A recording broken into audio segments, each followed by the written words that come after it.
Jadi seperti yang sudah saya sampaikan tadi, ya, bagian kedua dari kalkulus vektor adalah menyangkut integral, ya. Jadi kita kan sudah bicara integralitasan. Nah, sekarang kita bicara integral permukaan, ya, integral permukaan. Nah, ini sudah saya gambarkan biar lebih cepat gitu. Jadi andai kan saya punya suatu permukaan, ya. Nah, permukaan ini tentu selalu terkait dengan persamaan permukaan, gitu ya, terkait dengan persamaan permukaan. Nah, karena permukaan itu objek dua dimensi, maka kita hanya membutuhkan satu persamaan permukaan itu, ya, satu persamaan permukaan. Ya, nanti ada dua derajat kebebasan karena dua dimensi, ya. Oke, nah, andai kan ini suatu permukaan, gitu ya, suatu permukaan. Nah, kemudian di dalam ruang itu juga ada medan vektor V itu sebagai fungsi posisi. Nah, permukaan itu kemudian saya potong-potong, saya segmentasi gitu ya, atas potongan-potongan kecil gitu. Nah, delta A1, delta A2, delta A3 dan seterusnya. Jadi potongannya ini delta A1, lalu delta A2 dan seterusnya. Mungkin sampai dengan delta AN misalnya. Ya, jadi dipotong-potong atas potongan itu. Nah, kemudian di masing-masing potongan, ya, misalnya di sini potongan nomor I ini, gitu, ya, delta AI. Di situ saya evaluasi, ya, nilai medan vektornya saya hitung. Oke. Nah, kemudian saya hitung juga vektor normal terhadap permukaan itu di titik RI tadi pada delta AI itu, ya. Luasnya adalah delta AI, luas segmen itu. Lalu saya susun suatu vektor namanya delta AI. Jadi vektor yang merupakan perkalian antara vektor normal pada permukaan itu dikalikan dengan luas segmen itu sebesar delta AI itu, ya. Sehingga saya dapatkan ungkapan delta AI sama dengan delta AI skalar itu, luas potongan itu dikalikan dengan vektor satuan.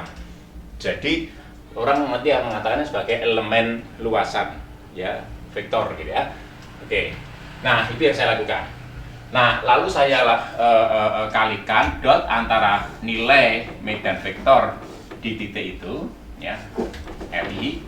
Jadi dipilih tengah-tengah, ya, pada delta AI itu. Ya, saya ambil dot produk dengan delta AI. Gitu. Ya, ini vektor tentu saja.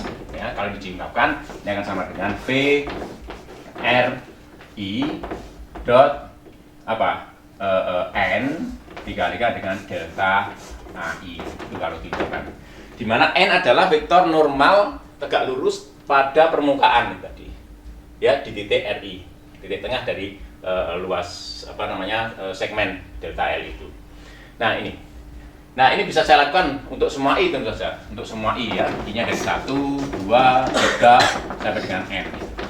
Nah, setelah itu saya jumlahkan, ya. Setelah itu saya jumlahkan. Oke, saya jumlahkan, ya. Dari sini lalu saya jumlahkan. Jadi sigma I dari 1 kita sudah sepakat tadi, ya, ini pakai A saja, ya, pakai A. Jadi karena I sudah kita sepakati untuk untuk indeks komponen dari vektor, ya. Ini saya ganti A, ya, MA. Ini nanti ganti A, ini juga ganti A, ini ganti A, maaf, ya. Ini ganti A. Oke. Oke. Jadi ini sigma A dari 1 sampai dengan N besar. V R, ya, ini vektor, ya, vektor RA gitu, ya, vektor RA, nilai medan vektor di titik RA gitu, ya. Lalu dot produk dengan delta A gitu. Ya. Nah, kemudian kita bicara tentang integral permukaan, ya. Jadi ini sebenarnya adalah pendekatan dari integral permukaan itu. Kalau misalnya sekarang delta A kecil itu, ya, itu menuju 0 gitu. Dengan kata lain N itu menuju ke infinite, ya. Jadi kalau N pemotongan itu banyak, ya, sebanyak N, lalu N itu menuju infinite, maka potongan-potongan itu semakin kecil, menuju 0 gitu ya. Nah, ketika kita mengambil limit ini ya, maka itulah yang disebut sebagai integral permukaan ya. Kita tulis permukaannya itu A misalnya, maka integral itu saya tulis sebagai ini, integral permukaan. Ya, karena ini integral permukaan 2 dimensi ya, permukaan itu, maka biasanya ditulis pakai tanda integral double. Tapi sebenarnya tidak perlu ya. Kalau misalnya saya tulis dengan satu tanda integral itu, saya pikir sudah cukup, bahwa kalau ditulis A di sini nanti di sini ada elemen permukaan itu, saya rasa sudah cukup ya, bahwa integral itu bukan integral 1 tapi integral lipat 2 gitu ya. Oke. Nah, ini saya tulis V sebagai fungsi R gitu dot dA gitu. Nah, ini didefinisikan sebagai ini tadi. Jadi kalau saya ambil limit delta A itu menuju 0 atau N itu menuju infinite. Jadi ini segmentasi itu semakin halus gitu ya. Maka kita dapatkan yang tadi. Jadi disebutnya sebagai limit ya, limit N menuju infinite ya, atau delta AI itu ya menuju 0 gitu ya, ini delta AI menuju 0 ya. Apa itu? Dari jumlah tadi, sigma I sigma A kecil ya, A kecil dari 1 sampai dengan N dari V R A dot dengan delta A ya, A kecil gitu. Jadi kita ambil N itu menuju infinite atau delta A itu menuju 0 ya, dari jumlah ini ya. Nah, kalau limit itu ada ya, kita katakan bahwa Medan vektor ini integrable ya, integrable gitu ya. Kalau limitnya itu tidak ada ya, artinya Medan vektor itu tidak integrable. Jadi integrabilitas itu biasanya bergantung pada ada tidaknya limit yang ada begitu ya. Oke, ada tidaknya limit yang kita bicarakan ini ya. Kalau limit ini ada ya, tidak infinite maksudnya salah satunya, maka integral itu ada, dan limit ini disebut sebagai integral permukaan medan vektor V pada permukaan A. Oke, saya rasa cukup jelas ya di situ. Nah, kemudian tentu agak ini di sini agak begitu sulit ya. Kalau kemudian seperti tadi kan saya uraikan delta R atau dr itu bisa saya uraikan menjadi dx, i, dz ditambah dzk. Sehingga integral interlintasan tadi bisa dipisah menjadi 3 buah integral biasa. Di sini agak sulit ya, agak sulit karena meskipun V R itu bisa dipisah menjadi diuraikan menjadi 3 jumlahan ya, komponen itu, tetapi dA ini akan sangat susah untuk diuraikan semacam itu. Jadi oleh karena itu kemudian ini biasanya tidak kemudian dibicarakan sebagai jumlahan dari 3 suku gitu ya, tidak seperti itu. Jadi sehingga kemudian ya cukup seperti itu. Nah, biasanya kemudian yang kita pelajari adalah simetri dari permukaan itu ya, simetri dari permukaan itu, sehingga kemudian kalau permukaan itu memiliki simetri tertentu ya, nanti maka kaitannya nanti dengan koordinat lengkung itu. Itu nanti ada kaitan erat dengan ini, sehingga kita bisa memilih sistem koordinat lengkung yang terkait dengan permukaan yang kita bicarakan, sehingga integral permukaan itu akan menjadi sangat sederhana gitu ya. Oke. Nah, permukaan sendiri ada beberapa jenis ya. Kalau semacam ini permukaan itu tidak membagi ruang itu atas interior dan eksterior ya, maka ini disebut sebagai permukaan terbuka begitu. Nanti ada permukaan tertutup. Jadi permukaan tertutup itu sedemikian rupa sehingga nanti permukaan itu membagi ruang itu menjadi 2 bagian, di dalam interior dan di luar eksterior. Jadi kalau semacam itu misalnya permukaan bola ya, permukaan bola itu permukaan tertutup ya, sederhana. Kenapa? Karena dengan adanya permukaan bola itu ada wilayah yang ada di dalam permukaan bola interior, ada yang di luar atau eksterior gitu. Nah, kalau tidak membagi semacam itu disebut permukaan terbuka. Nah, kalau permukaan A itu tertutup, biasanya orang menggunakan notasi seperti ini. Jadi menandakan bahwa ini integral permukaan tertutup. Jadi misalnya V dot dA gitu. Ya, jadi ini misalnya ini ya. Jadi ini di dalam itu apa? Ya.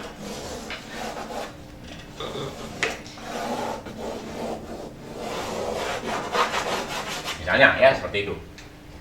Good. Nah itu sama, hanya untuk menghitung ini sama dengan ini tadi, hanya nanti permukaan tertutup kemudian ini dipotong segmen-segmen kecil gitu sehingga menghasilkan integral tadi, limit tadi. Jadi diambil limit, ini dipotong kecil-kecil, lalu pemotongannya diperkecil terus hingga menuju 0 gitu ya, sehingga potongannya menjadi infinite ya, maka dapatkan limit jumlah ini tadi. Ya, itu kemudian kita definisikan. Ya, bedanya hanya satu permukaan terbuka dan satu permukaan tertutup. Oke. Jadi ini permukaan ya, permukaan A itu. Ya, permukaan A itu tertutup. Oke. Nah, itu konsep integral permukaan ya. Nah,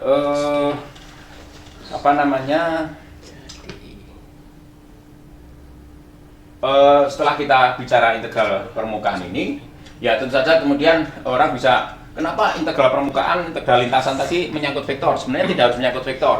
Jadi orang bisa juga mendefinisikan integral lintasan medan skalar gitu. Atau orang bisa mendefinisikan integral permukaan untuk medan skalar, itu juga bisa. Ya, tentu ya caranya seperti tadi. Jadi kita mempunyai segmentasi. Setelah segmentasi maka setiap segmentasi itu dikalikan dengan nilai medan skalar di segmen itu, lalu dijumlahkan untuk semua segmen-segmen itu, lalu diambil limit itu ya. Jadi itu yang dilakukan ya, yang dilakukan seperti itu, sehingga nanti diperoleh integral permukaan untuk medan skalar. Demikian juga integral lintasan tadi. Jadi segmentasi pada lintasan, kemudian masing-masing segmen itu dikalikan dengan nilai skalar di titik itu, lalu kemudian dijumlahkan ya, kemudian diambil limit gitu. Nah, itu yang dilakukan. Nanti mungkin bisa diulang ya sedikit tentang itu. Nah, berikutnya ya karena waktu saya lanjutkan. Sebenarnya ketika kita bicara integral lintasan tadi, jadi nanti ada konsep yang disebut sebagai medan vektor konservatif. Tapi itu akan saya bicarakan setelah kita bicara teorema Stokes nanti ya. Nah, sekarang kita coba bicara teorema Gauss ya, teorema Gauss. Oke. Nah, sekarang kita coba ungkapkan teorema Gauss. Biasanya di dalam buku-buku matematika fisika ya di S1 itu orang atau mungkin sampai di S3 sekalipun ya itu hanya mengenal teorema Stokes dan teorema Gauss yang berlaku untuk medan vektor itu. Tapi sebenarnya tidak harus seperti itu. Ya, ada perluasan nanti saya bicarakan ya. Jadi sebagai contoh begini, saya mempunyai lintasan atau permukaan dulu. Permukaan ini kita bicara teorema Gauss. Permukaan tertutup gitu A ya. Kemudian ada medan vektor ya, ada medan vektor di situ ya, V gitu misalnya sebagai posisi ya. Jadi di dalam pada permukaan itu, pada wilayah yang dihuni oleh permukaan itu ada medan vektor VR. Oke. Nah, kemudian tentu kita bisa menghitung integral lintas permukaan di situ. Jadi integral permukaan ya, integral permukaan A ya. Karena permukaan tertutup kita tulis seperti itu, dari V R dA dot dA ya. Nah, integral teorema Gauss ya itu menghubungkan integral permukaan ini dengan integral volume ya. Di integral volume itu ya prinsipnya sama saja ya. Jadi nanti ruang itu yang dibatasi oleh permukaan A itu disegmentasi atas kotak-kotak kecil gitu, delta V volumenya, lalu nilai medan yang diintegralkan itu di titik itu dikalikan dengan volume dV itu atau delta V itu, lalu dijumlahkan semuanya untuk kotak-kotak yang ada di wilayah yang dibatasi oleh A itu, lalu dijumlahkan, lalu diambil limit gitu ya. Begitu ya. Nah, jadi ini akan sama dengan integral volume V. V adalah volume wilayah yang dibatasi oleh permukaan A itu. Ya. Apa yang diintegralkan? Yang diintegralkan adalah apa namanya, divergensi dari V itu. Ya. dV. Ya. V itu elemen volumenya. dV itu elemen volumenya. Oke. Oke. Nah, ini bunyi dari teorema Gauss itu. Ya, ini bunyi dari teorema Gauss. Ya. Integral A tertutup permukaan V dot dA. Nah, integral permukaan hasilnya skalar. Untuk kasus yang tadi hasilnya skalar. Ya, kita lihat sekarang divergensi V itu skalar, lalu diintegralkan hasilnya skalar. Jadi konsisten. Ya. Nah, ini teorema Gauss. Good. Nah, dari teorema Gauss ini, ya, saya bisa membicarakan teorema Gauss untuk medan skalar. Ini kan teorema Gauss untuk medan vektor. Dan ini yang biasanya dikenal. Ya, biasanya dikenal ini. Jadi teorema Gauss untuk medan vektor. Nah, sekarang saya coba membicarakan teorema Gauss untuk medan skalar gitu. Caranya begini. Ya. Medan vektor V itu misalnya merupakan ya, perkalian antara medan skalar VR dengan suatu medan vektor tetap itu A kecil. Jadi A kecil itu vektor tetap. Vektor, medan vektor, tetapi nilainya tetap di sebarang tempat itu, ya, itu nilainya sama begitu, ya, begitu. Tentu ini kasus khusus, ya, tentu saja. Jadi saya pilih VR itu adalah perkalian antara suatu medan vektor tetap A, ya, dengan VR. VR adalah medan skalar. Ya. Di sini adalah A itu medan vektor tetap, ya, tetapan atau tetap gitu ya. Ya, itu tidak bergantung pada posisi. Ya. Maka kalau ini saya masukkan ke dalam persamaan di atas, ya, saya dapatkan ini integral A itu, lalu VR, gitu ya, VR, kelihatannya A, ya, lalu dot dA besar, gitu. Ya, jadi ini saya substitusikan, ini saya tuliskan ke sana. Ini hasilnya apa? Hasilnya adalah integral V, ya, divergensi dari ini VR kalikan A, gitu, ya, dV. Divergensi dari VA kalikan ini. Tadi sudah saya ceritakan di sana, ya, saya apa namanya tunjukkan berapa nilai dari ini, divergensi dari itu. Nah, saya hitung di sini misalnya, ya, divergensi dari V dikalikan A. Ini mestinya sama dengan gradien V, ya, dikalikan dot dengan A, gitu ya.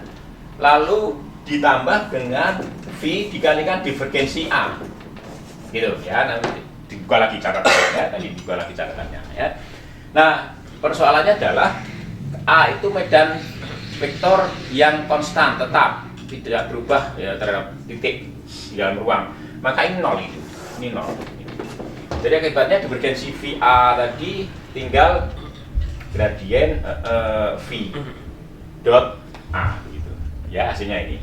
Nah, ini kemudian saya substitusikan ke sini, persamaan ini, ya, saya substitusikan ke persamaan itu. Nah, jadi ini kapan ini saya substitusikan ke situ, ya, saya dapatkan apa namanya integral, ya, VR dikalikan dengan A, ya, dot dA itu sama dengan apa?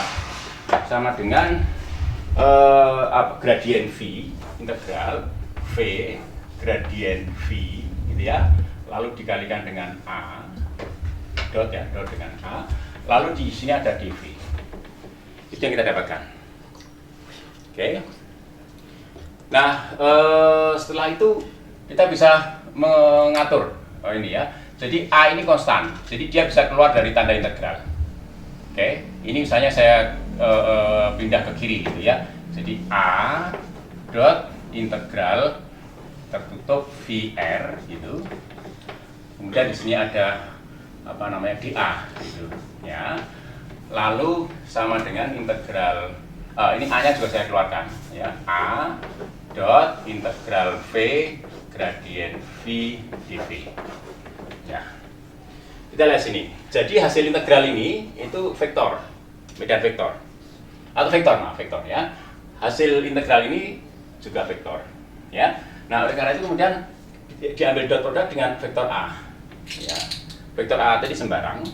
Jadi oleh karena itu kita bisa mengambil kesimpulan bahwa integral ini V R ya, dA itu akan sama dengan integral V gradien V dV.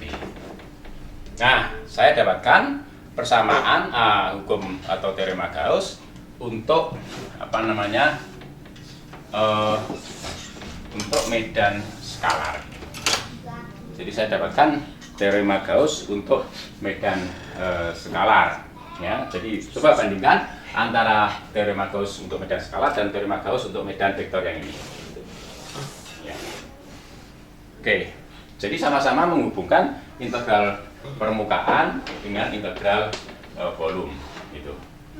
Ingat, jadi ini hasilnya vektor ya, ini hasilnya vektor. Ya. Oke, itu teorema Gauss ya. Sekarang coba saya bicarakan teorema Stokes gitu ya. Ini karena waktu ya saya harus hemat ya. Nah, dalam hal ini ya, jadi apa namanya yang kedua ya, teorema Stokes itu. Nah, ini teorema Stokes itu menyangkut integral lintasan ya. Dan lintasannya tertutup. Ya, lintasannya tertutup. Jadi integral lintasan. Oke, sebentar. Saya mempunyai lintasan ya, tertutup itu ya, C. Nah, lintasan tertutup itu biasanya orang bersepakat terkait dengan arahnya. Ya, dalam hal ini ada arah putar kanan searah dengan pergerakan jarum jam dan berlawanan arah dengan pergerakan jarum jam. Nah, saya pilih atau biasanya kita pilih arah yang berlawanan dengan arah putaran jarum jam itu kita sebut sebagai arah positif ya, lintasan positif itu kalau searah dengan apa atau berlawanan arah dengan perputaran jarum jam. Negatif itu kalau searah dengan perputaran jarum jam ya. Nah, ini lintasan C, misalnya dalam ruang itu ada medan vektor gitu ya, ada medan vektor. Ya, ada medan vektor. Lagi-lagi saya sebut sebagai VR gitu ya. Oke. Nah, teorema Stokes itu menghubungkan antara integral lintasan tadi dengan integral luasan atau permukaan, dengan permukaannya adalah A itu yang dibatasi oleh apa namanya lintasan tertutup C itu A ya. Nah, teorema Stokes mengatakan gini, integral lintasan ya V R dot dr ya C itu. Nah, cara menghitung integralnya seperti tadi, jadi disegmentasi gitu, lalu dihitung ya, jumlahan tadi, ya, lalu di segmentasinya diperhalus, ya, kemudian diselesaikan gitu, diambil limit ya, maaf. Nah, ini sama dengan integral A, ya, rotasi dari V itu, ya, rotasi dari medan skalar V itu, ya. Lalu diambil dot produk dengan dA. Nah, dA adalah vektor ini. Jadi tegak lurus terhadap luasan A yang dibatasi oleh apa namanya lintasan T tadi. Jadi misalnya ini ada vektor normal gitu. Ya, jadi di sini ya. Kalau boleh dA itu sama dengan dA dikalikan N, di mana N adalah vektor normal terhadap tadi. Jadi diikuti dengan aturan ini apa namanya tangan kanan. Jadi kalau lintasan C ke sana, ya, maka N-nya itu keluar dari permukaan gambar itu. Ya, kita akan tulis itu N-nya ke sana. Ya, oke ini. Nah, ini teorema Stokes. Ya, ini teorema Stokes. Ya, menghubungkan integral lintasan dengan apa namanya integral permukaan. Oke. Nah, perlu diketahui ya, hati-hati ya. Jadi sebenarnya permukaan ini juga bisa diubah. Jadi permukaan ini tidak harus permukaan datar yang dibatasi oleh kurva C itu. Ya. Jadi permukaan ini bisa saja permukaan ini yang menggelembung begitu. Asalkan permukaan yang menggelembung itu batasnya adalah C itu tadi. Ya, oke, saya gambarkan dalam, misalnya ini lintasan C itu dilihat dari samping ya, dari samping itu, dari samping ini misalnya, dalam C, maka A itu tidak harus ini tidak harus permukaan luasan datar itu yang dibatasi oleh C, tapi bisa juga permukaan yang seperti topi gitu, terserah ya, bentuknya sama saja, hasilnya akan sama saja ya, bentuknya akan sama saja itu. Jadi permukaan itu ya, permukaan semacam itu. Nah ini yang juga jarang disampaikan ya, jarang disampaikan ya, jadi permukaannya bisa seperti itu ya, terserah ya, hasilnya yang jelas adalah ini. Nah ini kemudian ada N tadi ya, ada N di sana ya. Oke, itu yang berikutnya ya, yang penting ya. Jadi N itu otomatis kalau permukaan yang kita ambil itu permukaan data tadi, ini N lurus, ini N sana ya.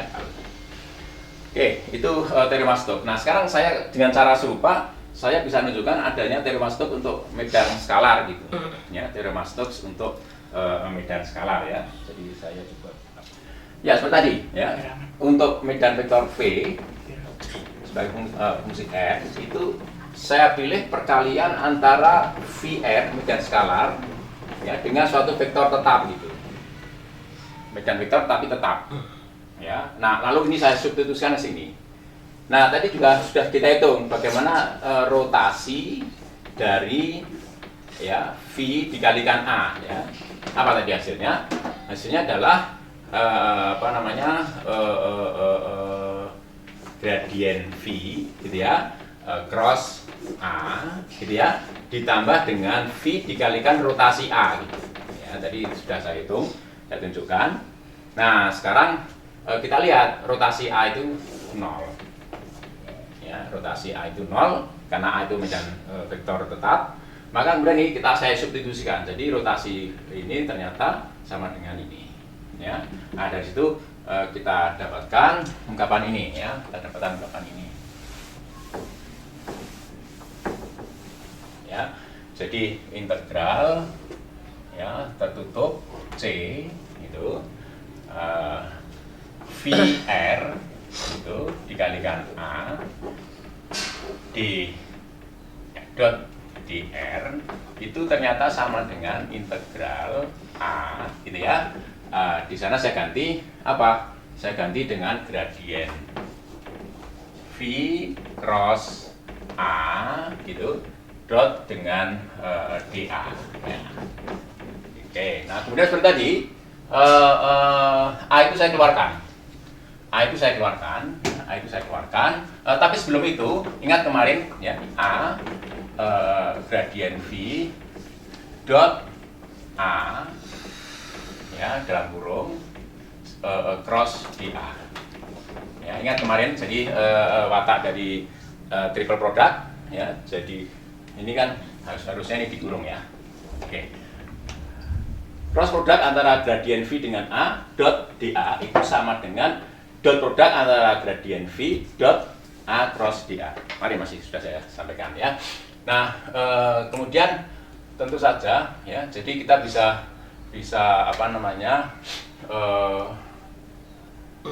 oh saya keliru, sebentar A cross dA. Oh saya sebentar, ini bukan keliru tapi keliru strategi gitu ya. Ya sebentar, ini A gitu, ini saya balik dulu, minus minus A ya, cross ya, minus A cross gradien V gitu ya. Ini saya tukar aja, ya.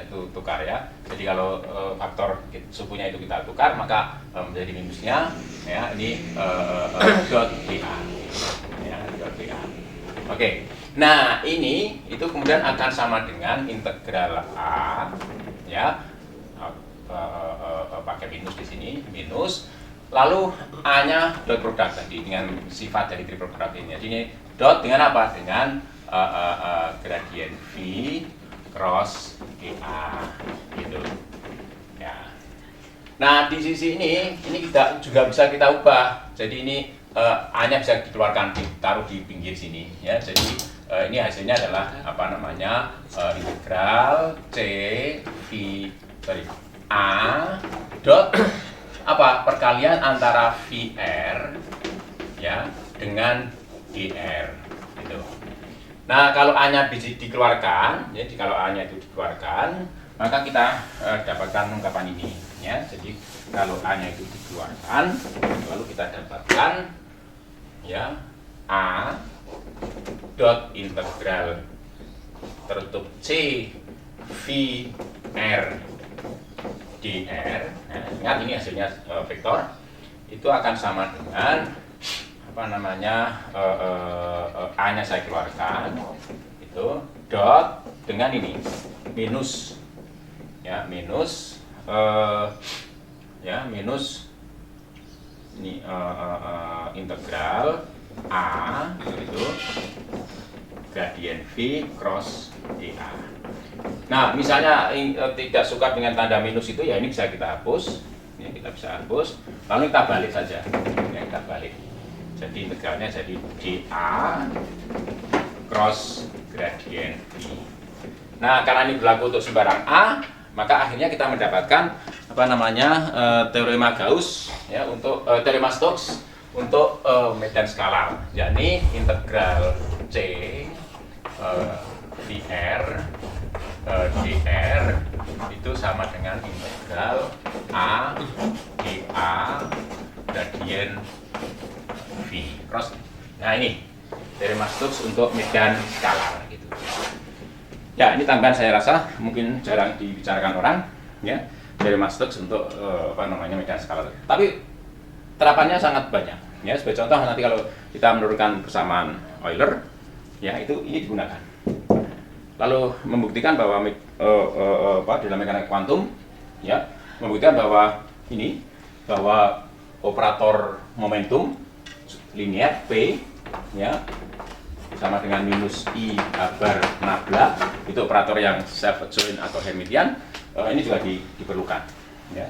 Oh, kalau yang ini sebenarnya ini yang diperlukan, ya. Kalau ini di tempat lainnya. Oke, jadi teorema Gauss untuk medan skalar ini tadi yang diperlukan ya, ini tadi. Teorema Gauss untuk ini kita mana? Sudah saya hapus. Ya, sudah saya hapus. Ya. Good. Itu tambahan sedikit terkait dengan teorema Stokes ya. Good. Nah, sebenarnya orang bisa juga membahas kemudian adalah apa namanya medan vektor yang konservatif ya atau lestari gitu. Ya, itu adalah medan vektor yang apa namanya integral lintasannya tidak bergantung pada lintasan yang dipilih, tapi hanya bergantung pada titik ujung saja.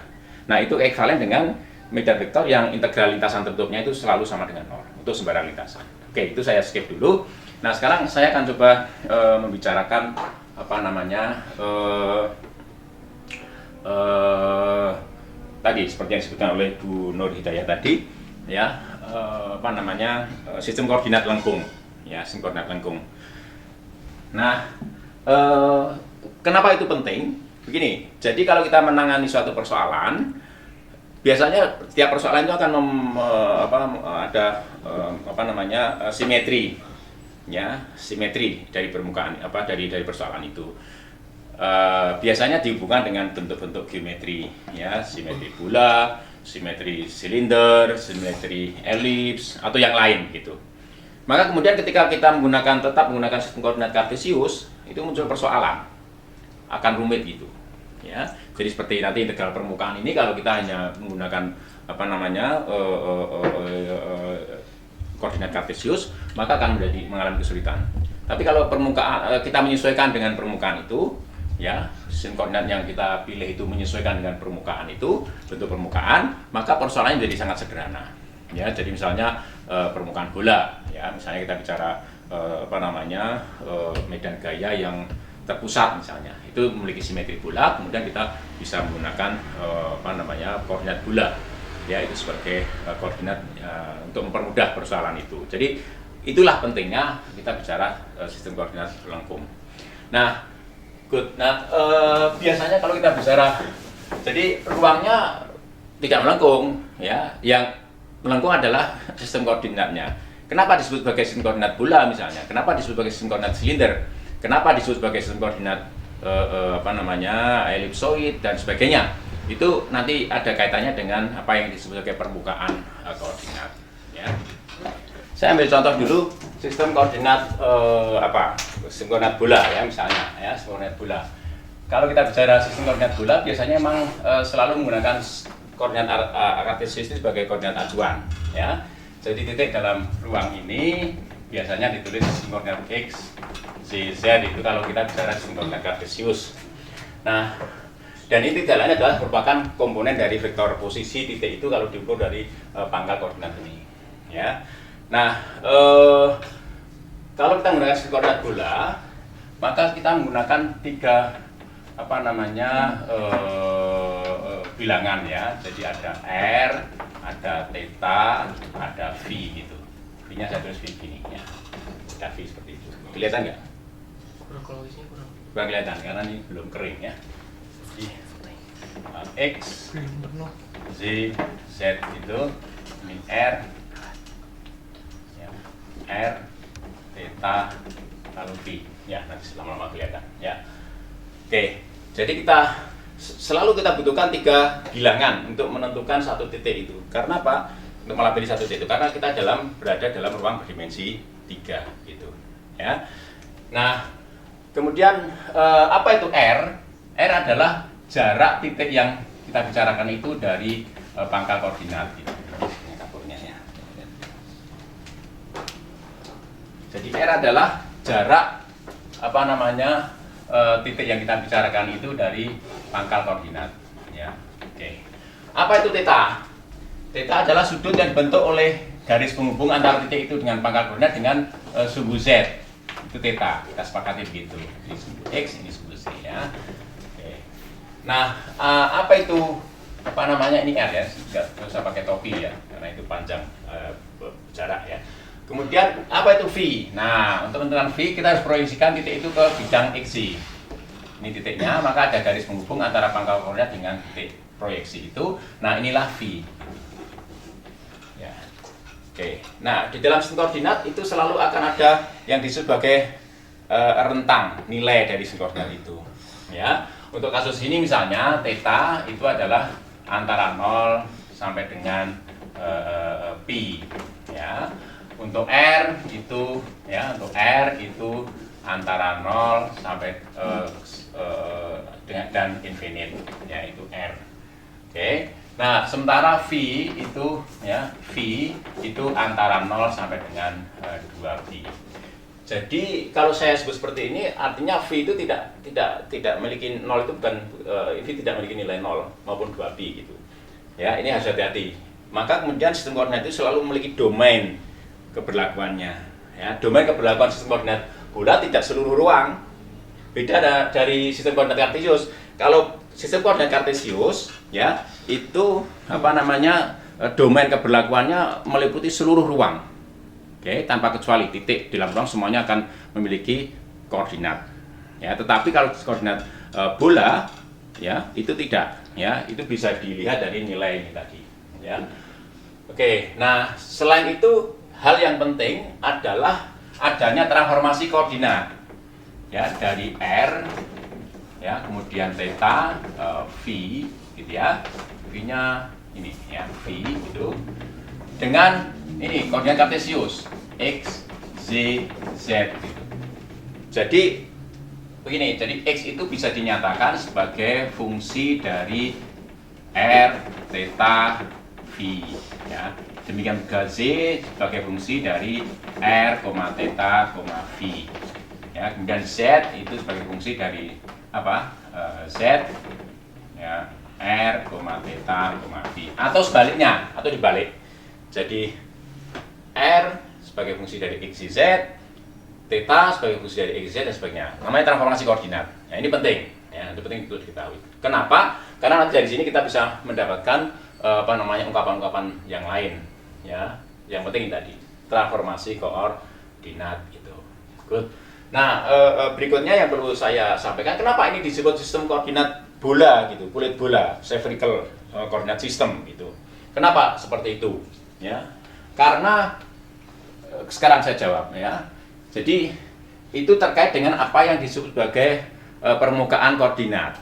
Apa itu permukaan koordinat? permukaan koordinat adalah permukaan ya di mana nilai koordinat itu tetap. Ya. Jadi kita lihat di sini. Dari transformasi koordinat itu akan kita dapatkan ini R misalnya sebagai fungsi dari apa? X, Z, Z. Demikian juga theta itu sebagai fungsi dari X, Z, Z. Ini transformasi baliknya ya. V itu sebagai fungsi dari X, Z, Z gitu. Nah, kalau kita lihat satu persatu, lihat ya, R sebagai fungsi dari X, Y, Z. Ingat, apa yang disebut sebagai medan skalar. Ya, apa yang dimaksud dengan yang disebut sebagai medan skalar. Ya, besaran yang bergantung pada posisi X, Y, Z atau fungsi yang bergantung pada X, Y, Z. Fungsi bernilai real yang bergantung pada X, Y, Z. Nah, lihat, kita bisa memandang koordinat ini, bola ini, R, theta, dan V itu sebagai medan skalar. Ya, sebagai medan skalar. Sehingga sebagai medan skalar kita bisa menghitung apa? Permukaan isoskalar seperti tadi. Ya, permukaan isoskalar. Ya, contohnya apa? Contohnya adalah ini. R itu. Jadi R sebagai fungsi X, Y, Z adalah ini apa? Akar dari X kuadrat plus Z kuadrat plus Z kuadrat. Nah, kalau ini kemudian sama dengan tetapan, ya, kita ingin melihat permukaan isoskalarnya itu seperti apa. Misalnya ini sama dengan suatu tetapan lebih besar dari 0 misalnya, ya, maka kita dapatkan apa? Bahwa C kuadrat sama dengan X kuadrat plus Z kuadrat plus Z kuadrat. Ini persamaan apa? Persamaan permukaan yang bola gitu ya, persamaan permukaan bola. Jadi permukaan isoskalar dari R itu sebagai medan skalar itu berupa permukaan bola konsentris dengan pusat di pangkal koordinat. Nah, karena bentuk permukaan ini disebut sebagai permukaan koordinat R.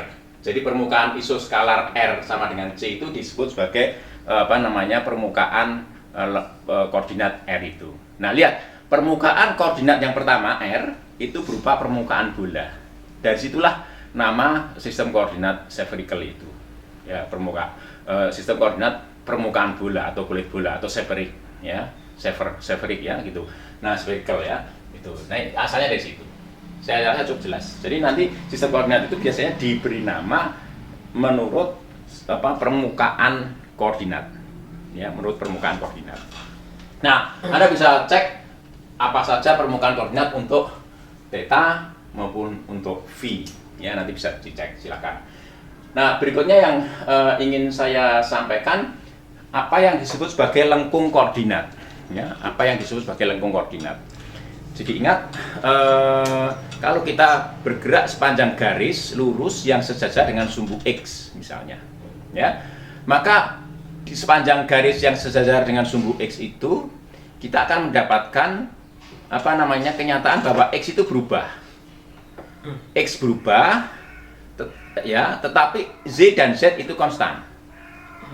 Nah, sebaliknya kalau kita bicara tentang garis lurus sejajar dengan sumbu Z, maka sepanjang garis lurus itu, ya, Z-nya berubah, bervariasi dari minus infinite sampai dengan infinite misalnya.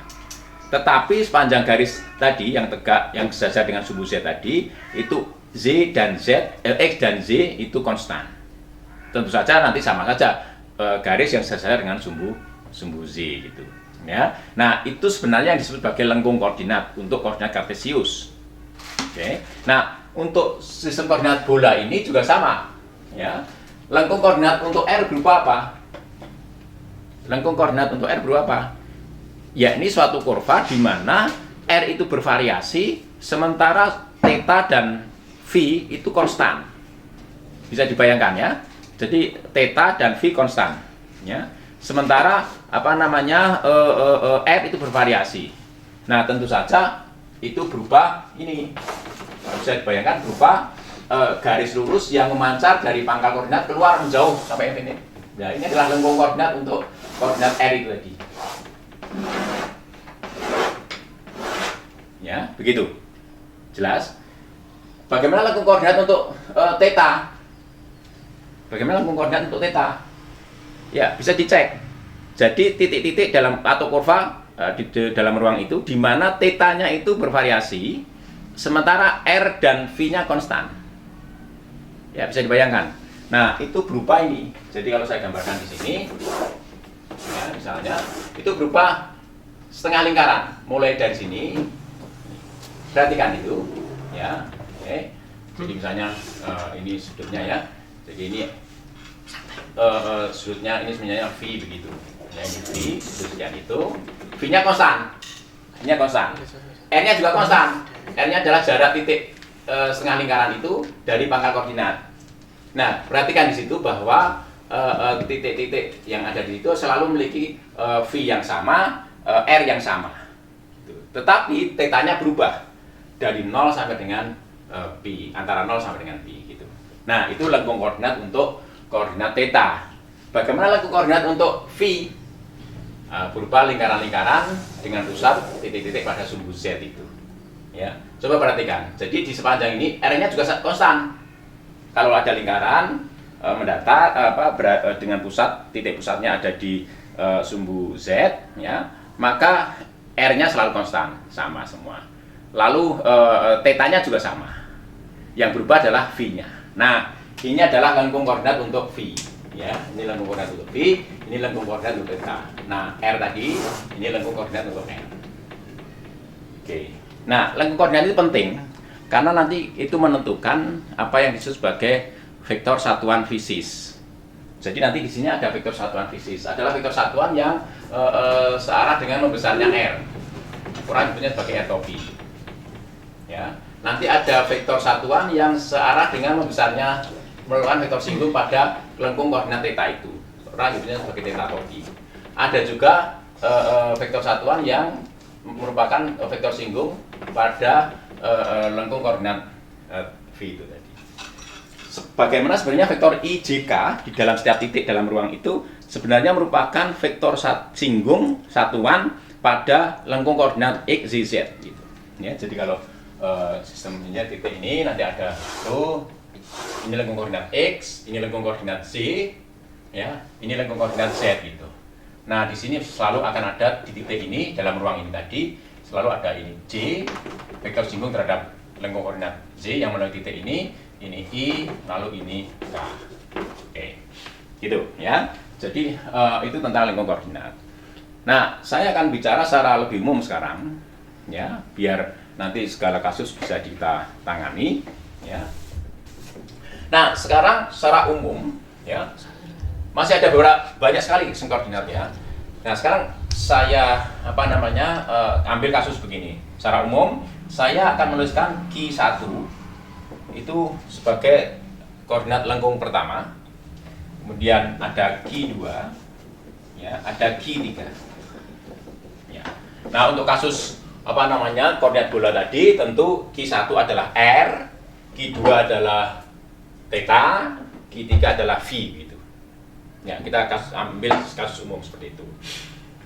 Nah, tentu ya sebagai sistem koordinat ya, maka ini akan memiliki rentang nilai. Q1, Q2, Q3 akan memiliki rentang nilai. Seperti tadi R, theta dan V itu memiliki rentang nilai, ya. Nah, di samping itu tentu ya Q1 atau saya tulis QI gitu misalnya, itu merupakan fungsi dari apa? Dari X, Z, Z gitu, ya. Oke, sebaliknya XI ya itu tentu merupakan bergantung pada Q1, Q2, Q3 ya. Jadi seperti tadi X1, X2, X3 bergantung pada R, theta dan V itu ya. Sebaliknya R, theta dan V bergantung pada transformasi baliknya. Jadi selalu begitu. Jadi yang diperlukan dari suatu sistem koordinat itu adalah transformasi relatif terhadap sistem koordinat kartesius. Sehingga nanti dari situ akan jelas semuanya. Nah, dengan jalan seperti tadi orang bisa mengatakan.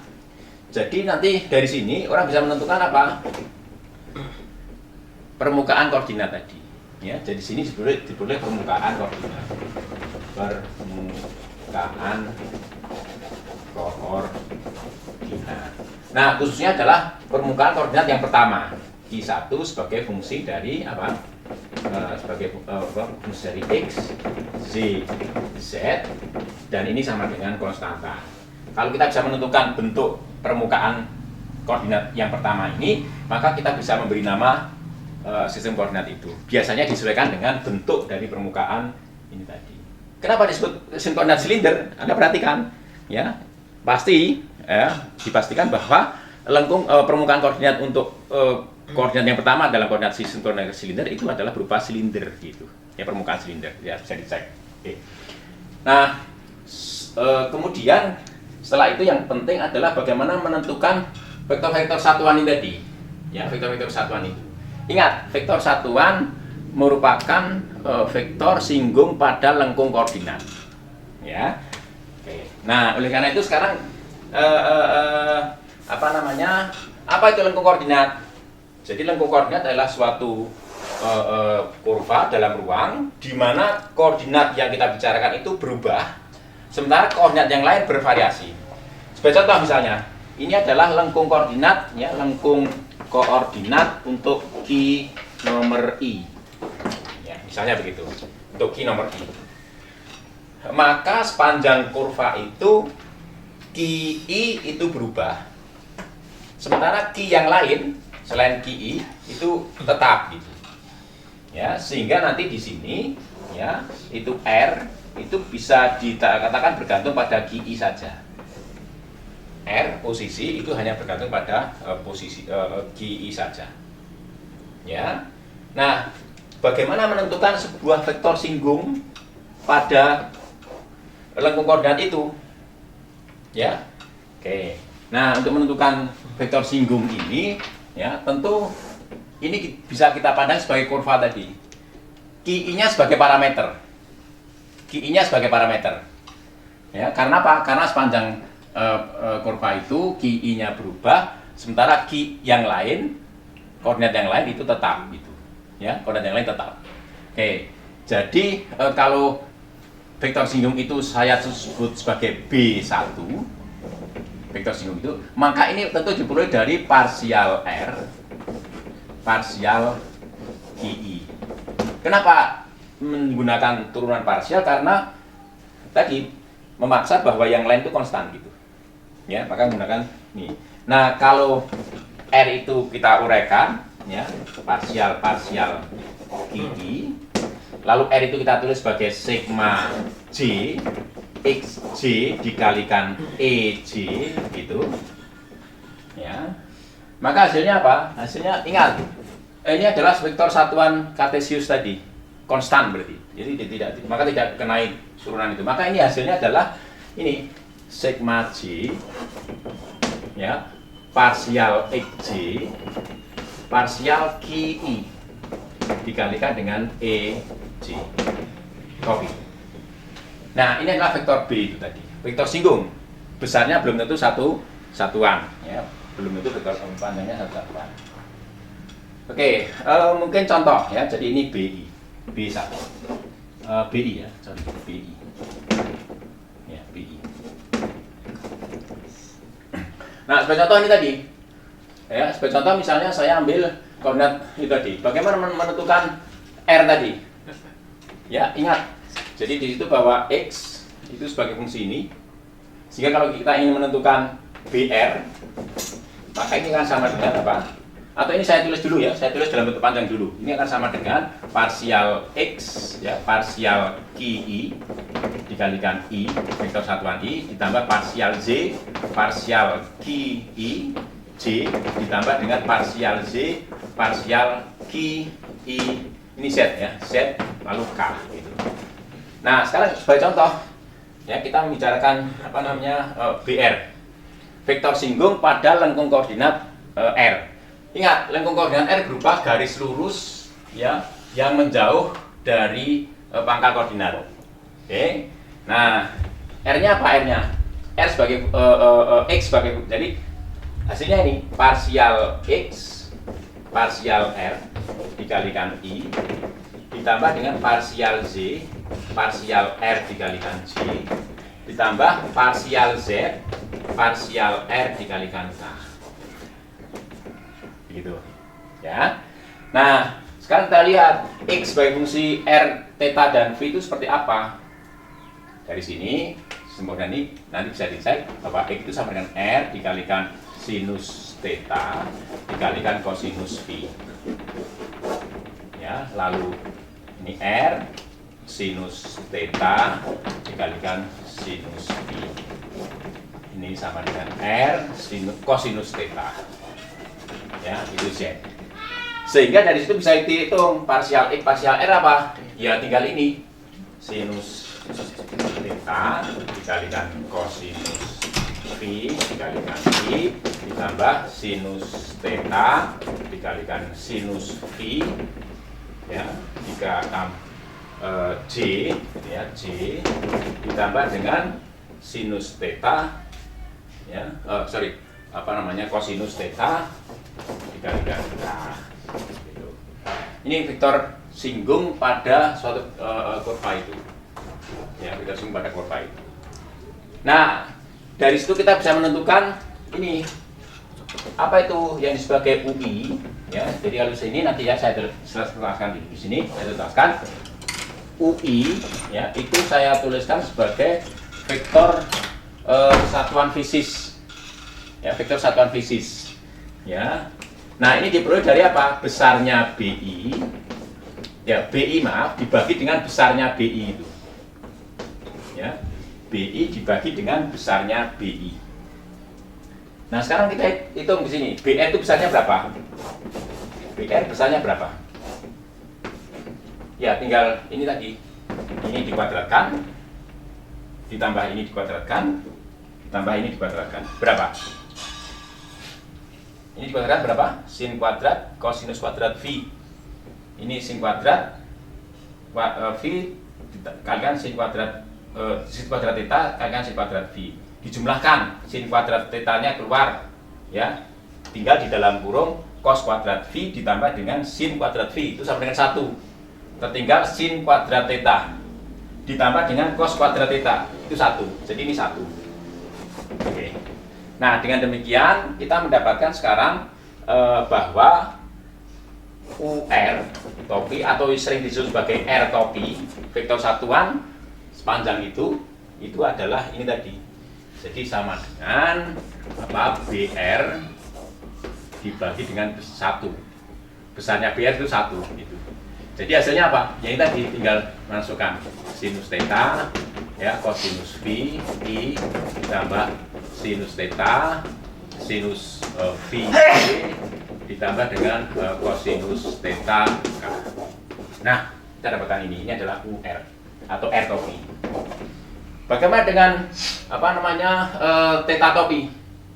Theta topi, ya sama. Jadi tinggal nanti menghitung theta topi dihitung dengan jalan apa? Theta topi dihitung dengan jalan yang sama. Tinggal mengganti apa namanya R ini dengan theta. R itu dengan theta. Oke. Bagaimana dengan V? Ya tinggal menghitung Rx itu R itu dengan V begitu. Ya. Oke, kalau bisa kita hitung ya coba ya. Ya kita hitung apa ya biar jelas. Assalamualaikum warahmatullahi wabarakatuh. Waalaikumsalam warahmatullahi wabarakatuh. Ya, mohon maaf tadi saya kurang dan yang yang ada indeks di atas itu boleh tolong dijelaskan lagi Pak Tentang tentang indeks yang atas itu tadi, kenapa tiba-tiba muncul indeks yang atas? Kenapa tiba-tiba Itu indeks yang atas Pak. Oh, indeks yang atas ya. Good. Ya, untuk sementara ini ya tidak perlu khawatir dengan tidak perlu dipedulikan dulu indeks atas dan indeks bawah ya untuk sementara ini saya rasa begitu. Jadi ini hanya kebiasaan saya aja gitu, mungkin menggunakan indeks atas dan bawah. Tapi nanti kalau kita masuk ke apa namanya geometri diferensial memang nanti kita perlu menggunakan indeks atas atau bawah gitu. Ya, untuk saat ini tidak begitu apa namanya berpengaruh nanti di situ. Ya, saya rasa begitu. Kenapa harus ada indeks di atas, ada di bawah? Itu saya rasa nggak masalah nanti. Ya, ya silakan. Assalamualaikum warahmatullahi wabarakatuh. Waalaikumsalam warahmatullahi wabarakatuh. ini Pak, yang saya mau tanyakan tentang domain keberlakuan teorema Gauss tadi. Jadi apakah itu berlaku untuk sembarang permukaan tertutup atau ada pengecualian? Oh ya, ya. Ya, sejauh ini saya rasa kita batasi pembicaraan tadi. Tentu saja saya lupa mengatakan, terima kasih sudah diingatkan, ruangnya sederhana. Jadi ruang yang kita bicarakan itu secara topologically itu sederhana ya, atau topologically simple gitu. Apa itu? Jadi artinya tidak ada lubang misalnya, tidak ada garis yang ditarik dari ruang itu ya. Jadi kalau ada lubang di dalam permukaan tertutup, ya itu ada persoalan. Tentu teorema Gauss tidak harus berlaku di dalam situasi itu. Nah, dalam hal ini kita anggap tidak ada semacam itu gitu. Demikian juga terkait dengan teorema Stokes ya, integral lintasan tadi, tentu juga kita asumsikan bahwa ruang itu juga topologically simple dalam pengertian bahwa lintasan itu selalu bisa disusutkan. Ya, disusutkan itu maksudnya kalau saya punya lintasan begitu, ini diperkecil gitu, diperkecil secara kontinu, ya, lintasan itu bisa diperkecil secara kontinu sehingga menjadi sebuah titik gitu.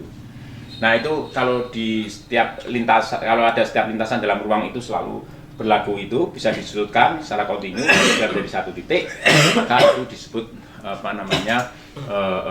ruang itu disebut ruang yang secara topological itu simple, sederhana, sehingga kemudian teorema Gauss dan teorema Stokes itu berlaku di sana. Mungkin itu. Ya. Oh iya. Kemudian ini Pak, tapi kalau tidak saya salah dengar ada vektor satuan fisis yang Pak Lodi sebut tadi. Ya. Itu maksudnya biasanya kan vektor satuan itu. Ini apa terkait dengan apa? Ada ya untuk membedakan dengan vektor satuan yang lain itu ya. Jadi mungkin itu ya. Jadi fisis di situ hanya saya tambahkan aja ya, karena di beberapa buku juga disebutkan fisis begitu ya. Kalau tidak suka dengan terganggu dengan istilah fisis juga bisa disingkirkan ya gitu ya, saya rasa. Artinya ada yang vektor satuan yang tidak fisis gitu ya Pak? Oh ya, kalau disebut begitu, tapi saya nggak tahu kenapa tidak. Ya itu hanya kebiasaan saja mungkin ya, orang menyebutnya vektor satuan fisis, karena secara fisis bisa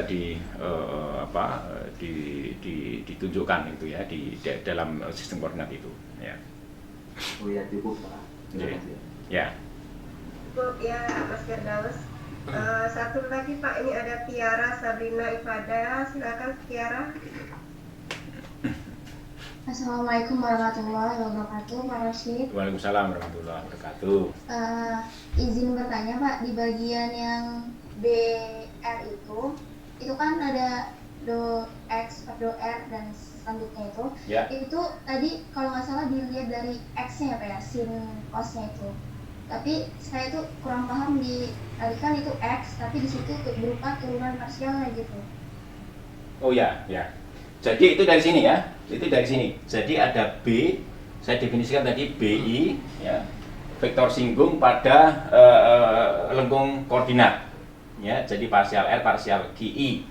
Oleh karena itu, karena R itu seperti ini, lalu saya masukkan ya. Lalu saya dapatkan ungkapan yang ini. Kalau ditulis panjang seperti ini. Oke. Nah, kemudian untuk kasus khusus ketika kita bicara sistem koordinat bola, ada koordinat R di sana. Nah, BR itu berapa gitu? Nah, BR itu tentu saja tinggal mengganti QI ini dengan R. Ya, QI ini dengan R. QI dengan R. Ya. Nah, sementara bagaimana hubungan antara X dengan R?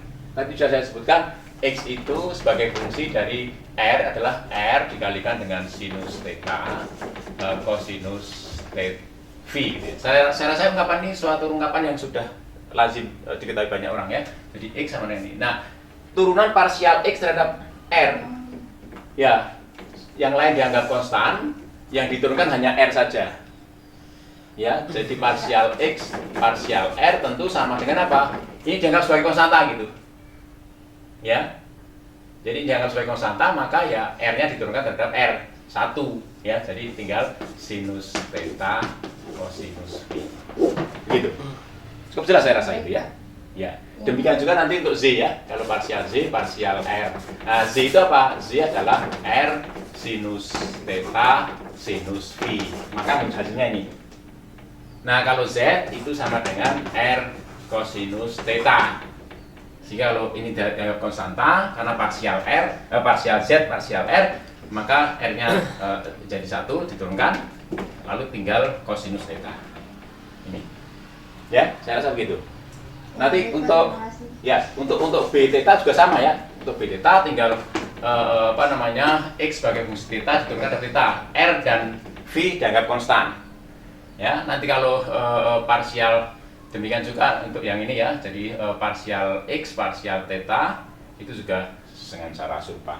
Ya, saya rasa begitu. Jelas ya? Ya, jelas Pak. Ya, terima kasih. Oke, nah sekarang begini ya. Jadi setelah kita dapatkan ungkapan itu tadi, hal yang penting adalah apa yang nanti disebut sebagai faktor skala. Ya, jadi ingat sistem koordinat lengkung itu tidak semuanya memiliki dimensi panjang. Ya, sebagai contoh theta misalnya. Ya, sebagai contoh theta. Jadi d theta. Ya, itu tentu tidak memiliki dimensi panjang. Oke. Lalu V. Ya, V misalnya. V tadi. Ini juga tidak memiliki dimensi panjang. Ya. Dimensinya apa? Sudut. Gitu. Nah, oleh karena itu penting nanti untuk menentukan apa yang disebut sebagai faktor skala. Kenapa disebut faktor skala? Karena nanti kaitannya dengan ini. Jadi kalau saya mempunyai lengkung koordinat, gitu, titik ini misalnya adalah titik dengan koordinat Q1, Q2, Q3 misalnya. Ya. Lalu titik yang ini di sini itu adalah titik Q1, Q2, Q1 plus D Q1, Q2 plus D Q2, Q3 plus D Q3, misalnya begitu. Ya, saya salah sebentar. Ini tetap ya. Ini tadi lengkung koordinat Q1 ya. Ya, ini tadi lengkung koordinat Q1. Ya. Oke.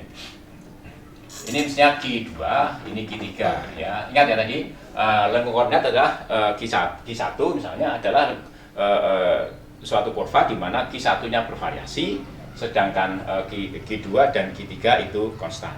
Ya. Jadi sepanjang kurva ini Q2 dan Q3 itu konstan. Nah, sekarang pertanyaan saya, berapa panjang ini? Panjang ini berapa? Ya. Tentu saja panjang itu tidak sama dengan dQ1. Alasannya adalah Q1 itu belum tentu memiliki dimensi panjang. Contohnya tadi, ya, contohnya misalnya ini lengkung koordinat theta tadi. Ya, lengkung koordinat theta. Di sini misalnya koordinatnya adalah R, theta, V. Sementara di sini koordinatnya adalah ya R, theta plus D theta, ya, V misalnya. Ya. Berapa panjang ini kurva ini? Ya, tentu tidak sama dengan dV. Ya, tentu di sini tidak sama dengan ya panjang ini, panjang sekian ini itu tidak sama dengan dV. Ya, mungkin dari pelajaran yang lalu Anda sudah tahu ini kira-kira sama dengan apa? R dikalikan d theta. Ya, maaf, tidak sama d theta. Jadi sekian panjang sekian ini tentu akan sama dengan R dikalikan d theta. Nah, dalam hal ini R itu adalah faktor skala. Nah, jadi untuk menentukan panjang segmen kurva lengkung koordinat itu dibutuhkan faktor skala di sini. Itu yang akan kita bicarakan. Oke. Nah, untuk itu kita agak sedikit abstraksi, ya. Maaf ini sambil berlatih untuk abstraksi ya, kita coba lakukan itu ya. Ini saya hapus, ini itu hanya menjelaskan saja. Begini ya, sekarang saya ini, jadi kalau saya punyai kurva ya, R misalnya, jadi atau gini, jadi ada 2 titik ya, 2 titik ini dihubungkan oleh vektor dr gitu. Ya, vektor dr. Nah, kalau kita bicara sistem koordinat kartesius, maka panjang sekian ini ya, ya, tentu akan sama dengan apa? Misalnya saya sebut ds gitu. Ya, di situ ds mestinya sama dengan dr dot dr. Nah, kalau kemudian dr itu saya tulis sebagai sigma i ya, atau saya tulis langsung aja, dr itu komponennya adalah dx, dz, dz ya, atau dx1, dx2, dx3. Maka otomatis ini akan sama dengan dxi kuadrat atau sama dengan dx kuadrat ditambah dz kuadrat ditambah dengan dz kuadrat gitu. Oke. Nah, kemudian kalau kita nyatakan dengan koordinat kartesius bagaimana? Ya, tentu saja tadi kita sudah nyatakan bahwa x itu x z bisa dinyatakan dengan apa? Theta q1, q2, q3. Jadi tadi ingat bahwa xi itu sebagai fungsi dari apa? Q1, Q2 dan Q3. Oke. Maka sebagai fungsi multivariabel, 3 variabel, maka saya bisa menghitung berapa dxi. Dxi tentu saja sama dengan parsial xi, parsial q1 dikalikan dq1 ditambah parsial xi, parsial q2 dq2 gitu ya, ditambah dengan parsial xi, parsial q3 dikalikan dq3 gitu ya. Good. Nah, ini kalau bisa ditulis, kalau Anda konsisten dengan notasi sigma tadi, sigma j dari 1 sampai dengan 3, parsial xi, parsial qj dikalikan dengan dqj gitu.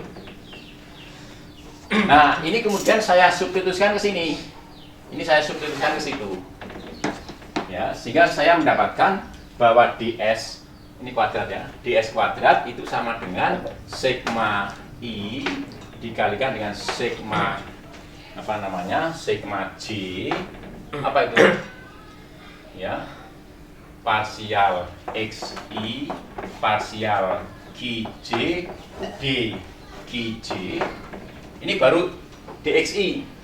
Dxi itu sama dengan dxi kuadrat itu sama dengan dxi dikalikan dxi. Ya, butuh dxi satu lagi. Saya tulis dalam ini k misalnya ya, parsial ini k-nya juga dari 1 sampai dengan 3, parsial xi, parsial apa? K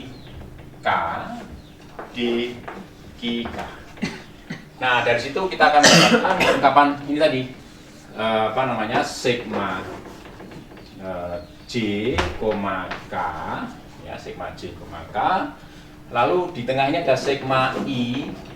Isinya apa isinya? Isinya parsial xi, parsial qj, parsial xi dikalikan dengan parsial qk. Nah, ini lalu dikalikan dengan d qj dqk ya, gitu. Jadi kita sekarang bisa menuliskan panjang segmen itu dinyatakan dengan ini ya, dalam koordinat yang lengkung itu ya, dalam koordinat lengkung kita sudah lakukan itu. Apa yang kita lakukan? Biasanya kemudian orang menyebut ini sebagai ungkapan untuk tensor metrik itu istilahnya ya. Lupakan dulu kata tensor ya. Ini saya sebut sebagai G, J, K. Sehingga secara keseluruhan ini bisa disebut sebagai J, K apa namanya parsial G J K dikalikan D G J D G K. Nah, seandainya sistem koordinat itu ortogonal, yakni vektor-vektor satuan fisis tadi itu saling tegak lurus satu dengan yang lain, gitu misalnya bisa ditunjukkan bahwa GJK ini sifatnya adalah diagonal. Jadi ini nanti bisa disusun sebagai matriks gitu ya, sebagai matriks G11 ya, G12, G13 gitu ya, dan seterusnya gitu. Nanti sampai ini G33 gitu. Kalau sistem koordinat itu memiliki sumbu-sumbu vektor-vektor satuan fisis yang saling tegak lurus seperti kartesius, seperti bola, silinder dan sebagainya biasanya digunakan di fisika itu, maka G ini akan bersifat diagonal. Nah, oleh karena itu suku diagonal gimana? GII itu akan sama dengan sigma J, K. Lalu ada ini. Jadi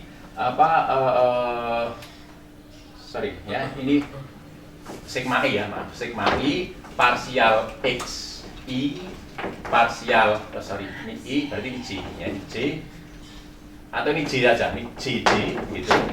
Ini I biar mengikuti apa yang ada di sini. Ya, jadi XI lalu parsial QJ ya, parsial XI dibagi dengan parsial QJ, atau misalnya ditulis sebagai sigma I ya, parsial XI parsial QJ kuadrat gitu. Nah, kemudian kita bisa menghitung faktor skala adalah ini. Faktor skala nomor J itu tidak lain adalah akar dari Q, G, JJ. Ya, jadi faktor skala dari nomor J itu sama dengan akar dari GJJ. Kalau ini ditulis lebih lengkap, ini sama dengan akar dari sigma I ya, parsial XI parsial QJ ini dikuadratkan. Ya, ini faktor skalanya. Kalau menghitung faktor skala, koordinat nomor J itu seperti ini. Oke. Nah, oleh karena itu kemudian kita bisa melihat ya. Jadi ini saya benar harus ada uraian yang menjelaskan tentang kenapa ini disebut faktor skala, tapi karena waktu saya loncati saja. Dari sisi praktis ya. Nah, dari sini kemudian yang jelas begini. Jadi kalau saya mempunyai ini tadi, ini Q1 ya, atau misalnya ini QI ya, Q1 sebentar ya, ini misalnya ini adalah lengkung koordinat nomor QI gitu misalnya. Ini koordinat QI kemudian begitu ya, koma begitu misalnya. Dan ini tentu saja titik sini misalnya adalah QI plus D QI, begitu ya misalnya. Oke. Maka pertanyaan tadi, berapa panjang dari ini tadi? Gitu. Berapa panjang dari segmen itu? Nah, terjawab dari sini. Jadi panjang dari segmen itu saya tulis DSI itu sama dengan Sama dengan faktor skala nomor I dikalikan DQI. Jadi kalau orang bisa menghitung faktor skala itu, otomatis orang bisa menghitung panjang dari segmen ini tadi. Nah, kalau segmen ini misalnya bentuk ya, di segmen ini nomor 1, nomor 2 ya, misalnya ini nomor 3 begitu. Nah, kemudian kita bisa menghitung elemen volume mestinya ya. Jadi ini begitu, lalu ini begini ya, ini begini, lalu misalnya ke sana, lalu ke sana, lalu masih ada lengkung sini ya. Itu misalnya. Jadi ini ada Q1, Q2, Q3, itu titik yang ini. Titik yang ada di sini masih ada ya. Titik yang ini adalah titik Q1 plus D, Q 1 Q2 plus D Q2, ya, lalu Q3 plus D Q3 misalnya. Berapa volume dari ini? Tentu adalah lengkung ini, panjang lengkung ini, panjang lengkung itu, lalu dikalikan dengan panjang lengkung yang ketiga itu. Berapa? Tadi. Jadi elemen volume kalau dinyatakan dalam sistem koordinat umum mestinya adalah ini dV sama dengan, ya kalau dalam koordinat kartesius dx, dz, dz gitu. Nah dalam ini adalah ds1, ds2, ds3. Oke, nah ini kalau dihitung mestinya adalah h1, dq1, h2, dq2, lalu h3, dq3. Nah ini kalau dirapikan, ini h1, h2, h3. Oke, lalu di sini ada dq1, dq2, dq3. Gitu ya. Oke. Ya. Ini elemen dV itu. Rumusnya seperti ini. Nah, tinggal Anda menghitung elemen faktor skala yang tadi. Rumusnya ini tadi, faktor skalanya. Nah, untuk koordinat bola, faktor skala R, HR ya, itu sama dengan 1. Biasanya kalau koordinat itu sudah memiliki dimensi panjang, ya, maka faktor skalanya 1.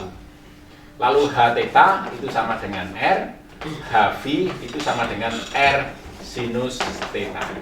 Nah, dengan demikian Anda bisa menghitung sekarang berapa elemen volume untuk sistem koordinat untuk sistem koordinat bola itu. Kita lihat dV sama dengan, tinggal mengalihkan ini tadi.